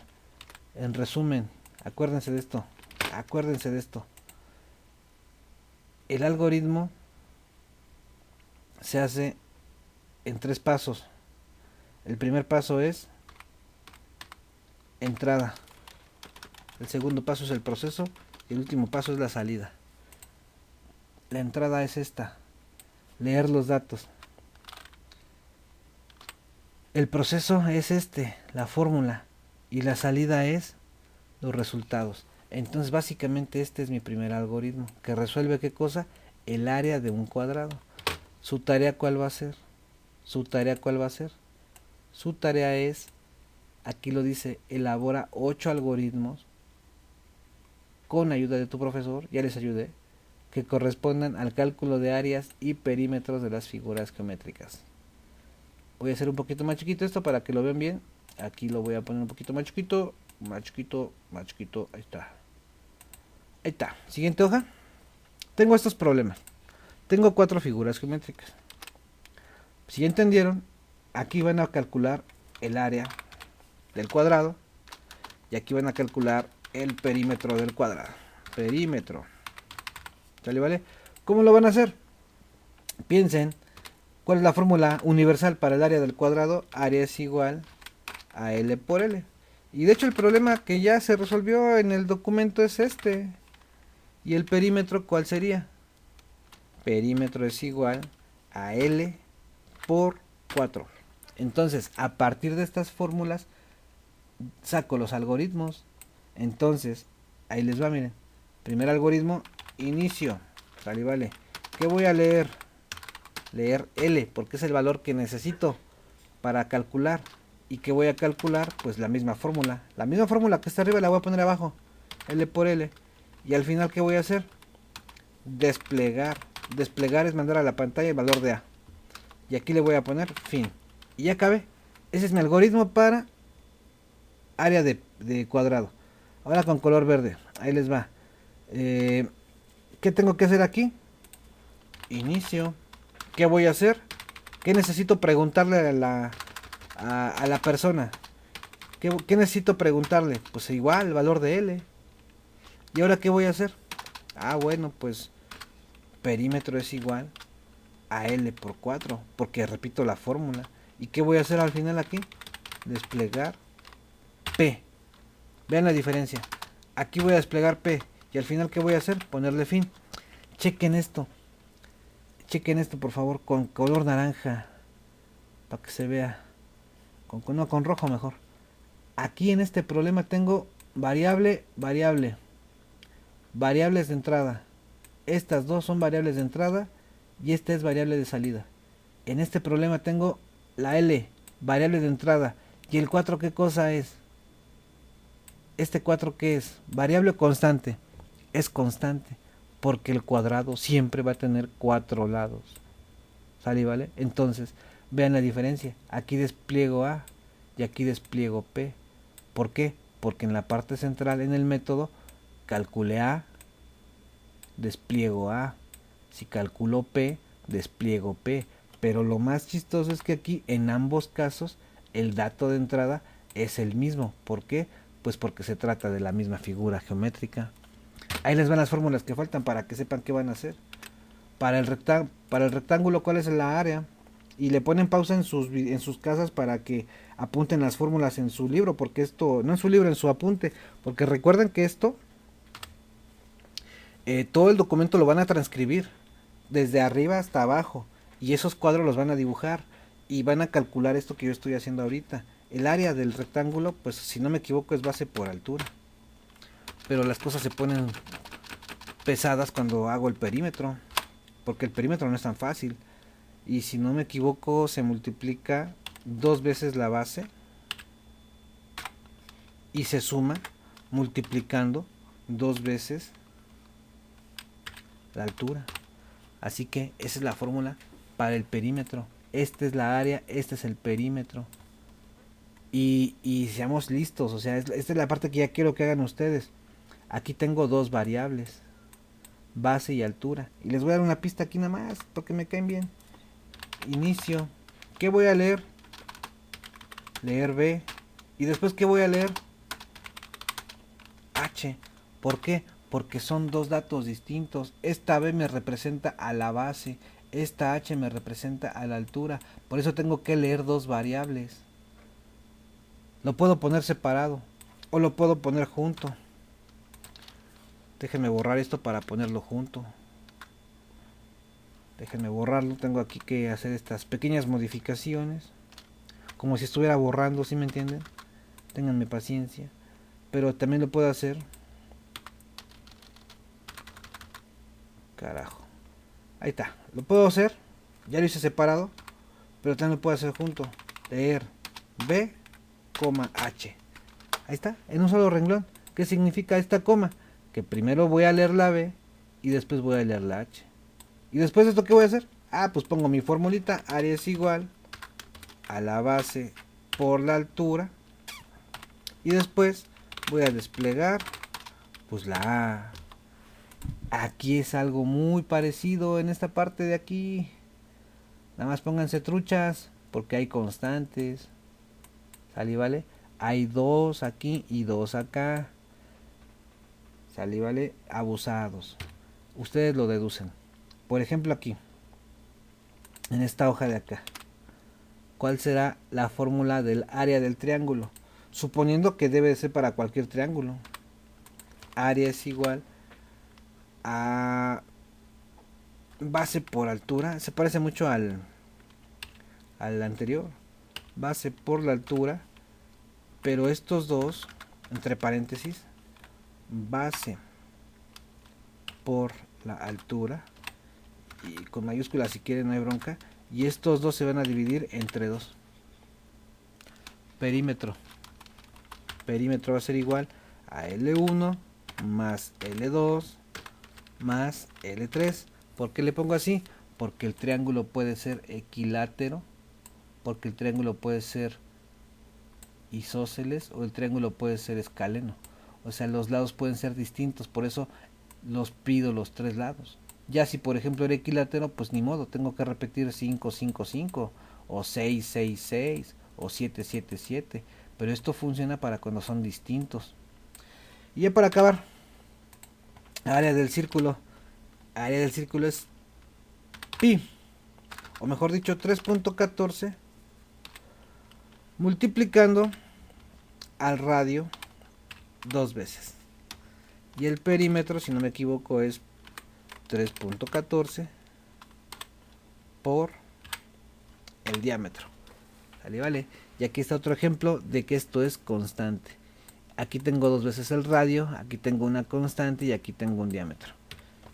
Y así de fácil, y así de fácil. ¿Sale, vale, niños? Entonces ya para acabar, porque ya me cansé. Ya llevo 1 hora 40 hablando. Es importante que vean el video. Y si no lo captan, véanlo 2 veces.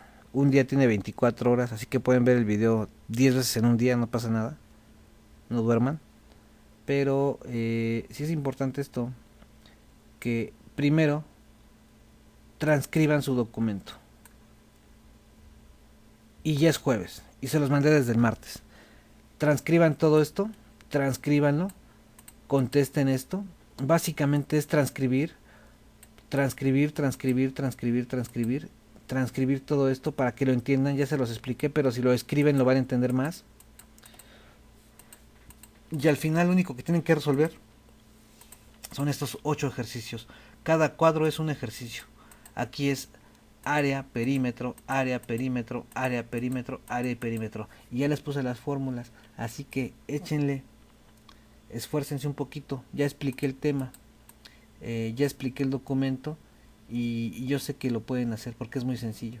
Solo hay que hacer algoritmos. Y aquí está un ejemplo detallado de cómo se hace el algoritmo. De esto que estoy poniendo en azul, desde aquí hasta acá, es como se hace el algoritmo. Y aquí te explican qué significa leer, y aquí te explican qué significa desplegar, y por acá te explican por qué debe de ser general, por qué debe de ser finito. Así que esto no da margen a que te equivoques. Hazlo bien, léelo bien. Y esta tarea la quiero para el domingo, para darles tiempo, porque ya mañana, o mejor dicho hoy, hoy es jueves, viernes, sábado, tienes prácticamente 4 días para acabar esta tarea. La quiero para el domingo, porque el lunes empezamos con otro tema distinto, que son los diagramas de flujo. Y no podemos avanzar a diagramas de flujo si no entendiste algoritmos. Y después de diagramas de flujo vamos a ver pruebas de escritorio. Y nada más. Y vamos a ver algunos ejercicios de programación con un entorno que existe en internet.